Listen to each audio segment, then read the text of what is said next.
একবার যদি কাউকে এই রেসিপিটা তৈরি করে খাওয়ান তাহলে কিন্তু বারবার আবদার আসবে এইভাবে এই রেসিপিটা তৈরি করে দেওয়ার জন্য। এতটাই মজা হয় এই রেসিপিটা।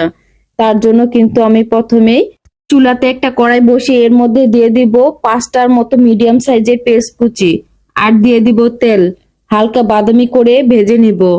এরপর দিয়ে দিব আদা বাটা 1 চামচের মতো, আর রসুন বাটা দিয়ে দিব 1 চামচের মতো। দিয়ে আমি একটু তেলের মধ্যেই কষিয়ে নিব। এরপর দিয়ে দিব মরিচের গুঁড়া 1 চামচের মতো, হলুদের গুঁড়া 1/2 চামচের মতো। ঝালটা আপনারা পছন্দ অনুযায়ী বাড়িয়ে কমিয়ে নিবেন। এরপর একটু পানি দিয়ে মশলাটাকে ভালোভাবে কষিয়ে নিব। মশলাটা যত কষানো হবে রান্নার টেস্ট কিন্তু তত বাড়বে। মশলাটা কিন্তু কষানো হয়ে গেছে। এখন দিয়ে দিব আগে থেকে হলুদ দিয়ে সিদ্ধ করে রাখা মাছ।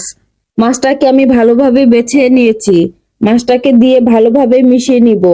এভাবে একবার কিন্তু মাছ রান্না করলে যে খায় না সেও কিন্তু খুব মজা করে খাবে। এতটাই মজা হয় এই রেসিপিটা।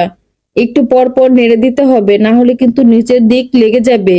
এরপর 1/2 চামচের মতো লবণ দিয়ে দিব, বা স্বাদ অনুযায়ী লবণ। ভালোভাবে মিশিয়ে নিব।